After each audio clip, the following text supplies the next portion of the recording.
on walking and writing, memory.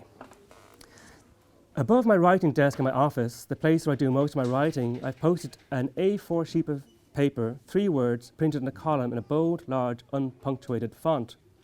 Read, walk, write.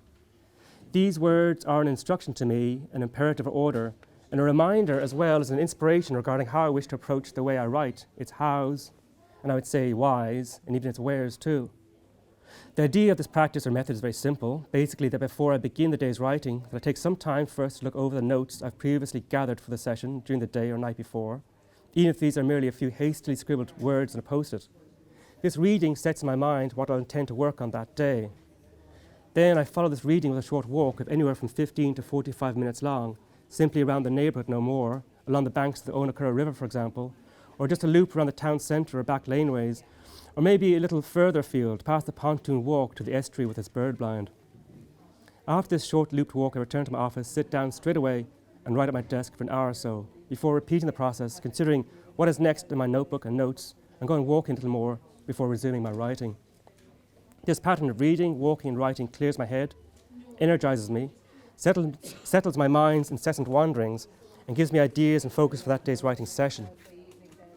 The thinking behind this approach is that the notes I've jotted down and read are like a prompt, a suggestion of where to go next in my writing, and often form a conundrum too, a question to be answered, the refrain requiring a response, a knot to be untied that has been bothering me that could yield a string of ideas if only loosened, a problem requiring a solution only a walk will provide.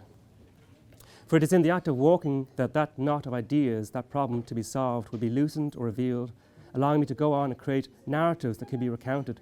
My creativity and imagination become unshackled by it. As I walk too, my mind empties. And this emptiness is a space that allows ideas to enter into it. Into this empty space, ideas germinate that can be later written.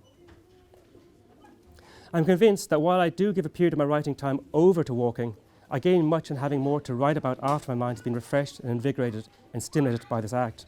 Simply put, the time spent walking during a writing session is time well spent, not time lost, time gained in increased creativity and ability, in more words being enabled to flow from my mind.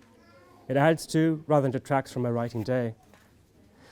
I don't need this proven to me by scientific reports or statistics or testing. I am test and proof enough to myself that in my daily practice it's clear that walking boosts my creativity.